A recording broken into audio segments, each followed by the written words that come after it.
పోవే వానమ్మా మొగులుకు ముఖం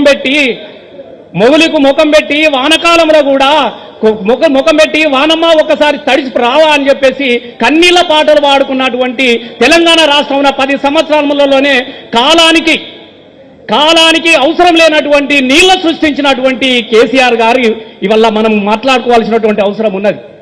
ఏదైతే రావద్దు పోగొట్టుకొని మనం సాధించుకున్నామో తిరిగి అవే పాటలు పాడుకుంటా ఉన్నాం.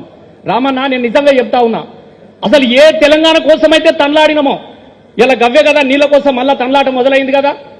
ఇలా మళ్ళా కరెంటు దొంగలు వచ్చే కరెంటుతో వ్యవసాయం ఎట్లా చేద్దు, కాలిపోయిన మోటార్ ఎత్తుక పట్నం ఎట్లా పోద్దు, గవ్వే పాటలు మళ్ళీ వస్తున్నాయి, ఉరికెత్తున్నాయి. మార్పు అంటే కరెక్ట్ చేస్తున్నారు వీళ్ళ కడుపులు చల్లకుండా. కాంగ్రెస్ కరెక్ట్ మార్పు చేసిండు కదా, నీళ్ళని లేకుండా చేసిండు, ఇది మార్పు కాదా?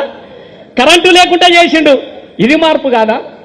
వాని మార్పులో వాడు కరెక్ట్నే ఉన్నాడు, కానీ మార్పులోనే మారిపోయింది మాత్రం మనమే. దయచేసి ప్రజలే మారిపోయినారు. ఎందుకంటే దీని గురించి మనం చర్చ పెట్టుకోవాల్సిన అవసరం ఉన్నది.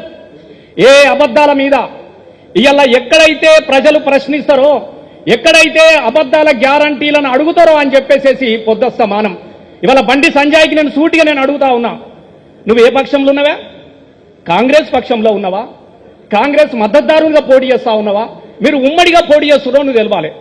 నిజంగా నువ్వు గనక కాంగ్రెస్తో నీకు సంబంధము లేదు అని అనుకున్నప్పుడు రేపు మా బెజ్జంకి మానకొండూరు కూడా వస్తా ఉన్నాడు, నిన్న మొన్న వస్తా ఉన్నారు. నువ్వేం మాట్లాడాలయ్యా? ఎండిపోయిన పంటల గురించి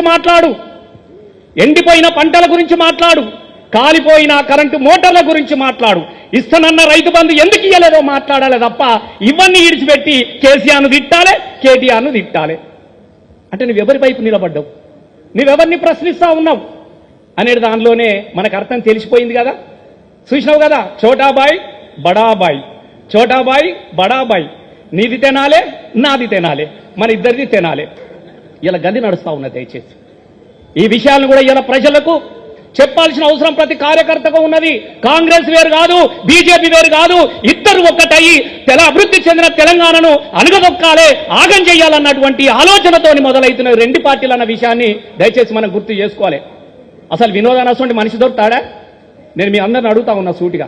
దయచేసి ఇప్పటి కూడా నేను చెప్తా ఉన్నా, వినోద్ అన్నటువంటి మనిషి ఎక్కడన్నా దొరుకుతాడా? మరి గట్టిగా దొరుకుతాడా? దొరకడన్న వాళ్ళు అందరి చేతులు ఎత్తితే సాపకురన్న, పిడికిల్లే. వినోదన్న అంటే పిడికిలి. దయచేసి మరి ఇట్లాంటి వినోదన్న అవసరం అనేది గెలుపు ఆయన కోసం కాదు, గెలుపు మన కోసం అన్న. నేను మా మానకొండూరులకు చేతులెత్తి చెప్తా ఉన్నా, దయచేసి చెప్తా ఉన్నా, ఇక నాతోనేం కాదే. ఎమ్మెల్యే అయిన వినోదాననే, ఎంపీ అయిన వినోదాననే, మీ అందరికీ నేను మళ్ళీ చెప్తా ఉన్నా. ఇక మీరు మాత్రం నా మీద ఆశలు పెట్టుకోకురి, నాతో కాదు.